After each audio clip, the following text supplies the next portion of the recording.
Hey everybody, and welcome back to Locked In with the Wilsons.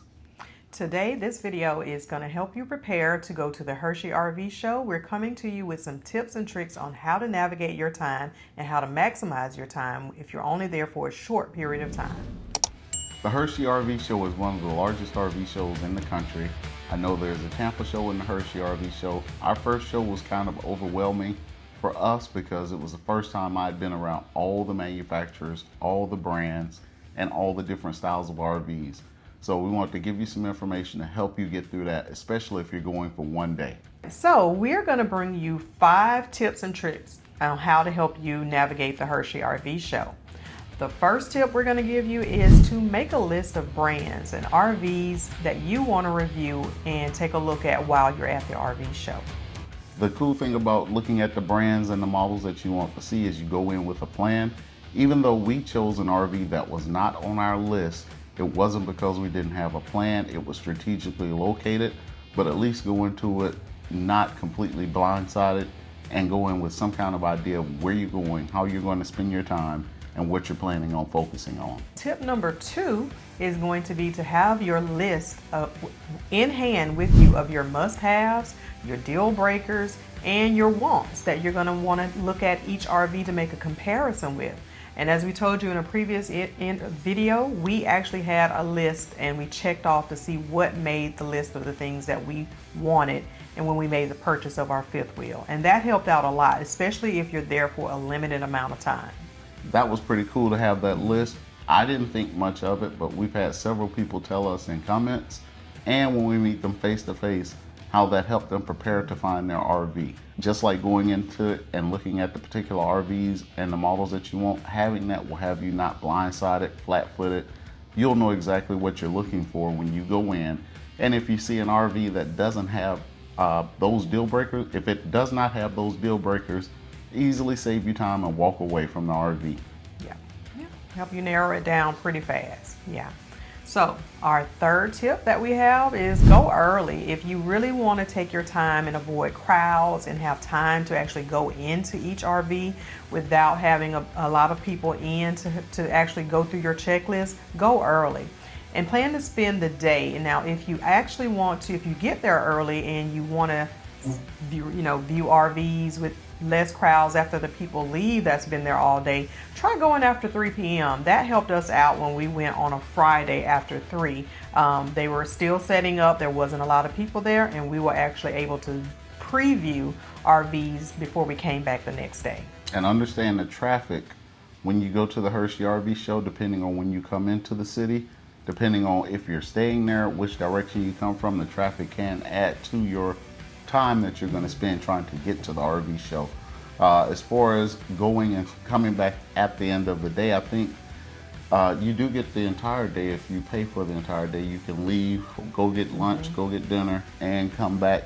And one cool thing about that is if you looked at an RV and you know that may be the RV of interest for you, you get to take a break, get your eyes off that RV, think about it, discuss it, and then come back in the afternoon and see if everything that you initially thought is in that RV. Because I will tell you, when you look at all the white RVs, you do get confused. And you're like, okay, did this model have an outside kitchen? Did this model have, no, this model was the one with the dishwasher. No, this was the one that had the rear living, but it had the beige seats versus the brown sheets. The brown seats, it can get overwhelming. So take that break and come back after 3 and look at the RVs again.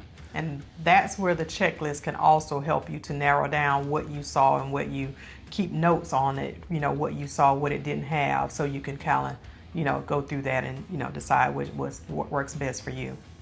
All right, for number 4, wait until possibly Friday, Saturday, or Sunday to go to the RV show so you can see all the available vehicles. Sorry. Tongue twister. You heard her say earlier that we went after 3 on a Friday and they were still setting up.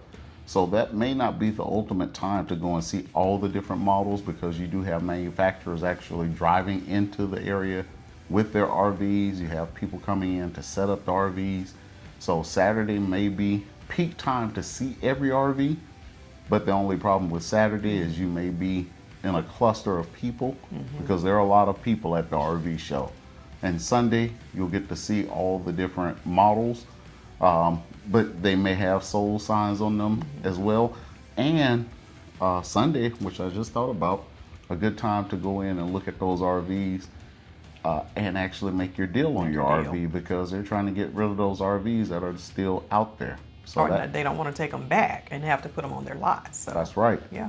So go to the website, see the map and the layout of each dealer and manufacturer, where they will be located, where the vendors are, where the food is, everything like that you can see on the map.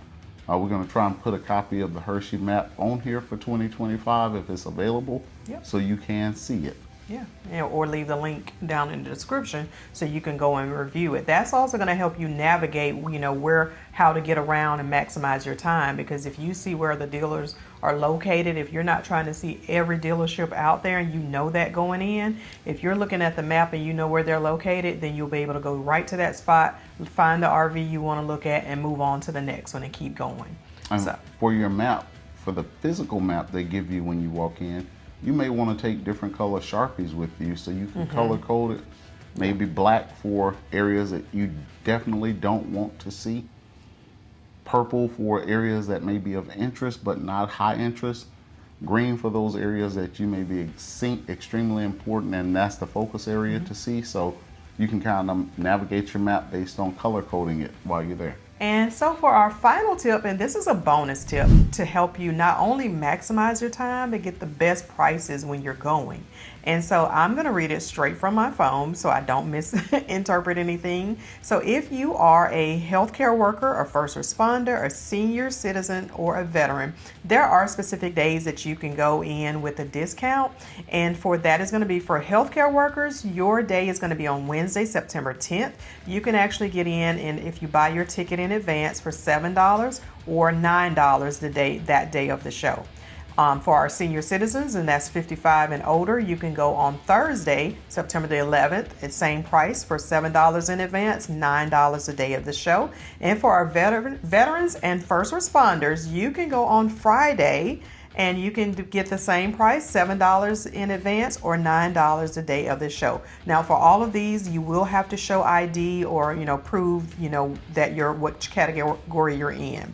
And also one other thing, all tickets are sold online only this year. So you'll have to, sign up, get them sent to your email address. You can print them out or you can show them on the phone when you get to the gate. One thing that's of importance on all three of those categories, it says that day only for getting that discount.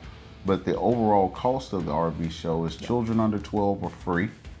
Adults 13 and up for Wednesday through Friday are $12 in advance and $14 a day of.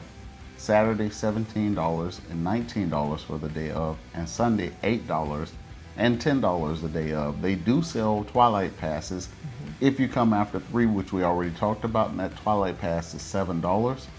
And if you want to do a 3-day pass for the entire week, it's $25 in advance and $30 the day of the show. So I think these were good things to bring to your attention if you're trying to maximize your time at the Hershey RV Show. This doesn't work just for Hershey, it works for any RV show. So take your time, get out. I plan on being at the Hershey RV Show for a day or so this year. Not gonna be away from work a long time, but gonna go up there and at least go for media day and hang out, meet some of the other content creators there. Hopefully meet some of you. Yep, that's right. So we hope this helps you in some way. Drop a link in the comments right now and let us know if you thought about any of these things, if you have any other ideas that would help other people, or any other things you want us to talk about when it comes to RVs and videos for RVs. And if we didn't say this already, if you find this content helpful, please do us a huge favor and hit that subscribe button. It costs you absolutely nothing. We hope we're bringing you good information and helpful information. We went to the Hershey RV Show for 3 years in a row, and these are the things that we've learned in going from our first initial time when Brian talked about that was overwhelming to actually going this last year in one day and maximize our time by using these tips that we gave you. That's right. So don't forget to like the video. Leave us that comment and share this video out with everybody after you subscribe to the video. Anything else? That's about it. We hope you have a great time at the Hershey RV Show and hope you see Brian there. Yep. So Locked In with the Wilsons out of here. Have a great day.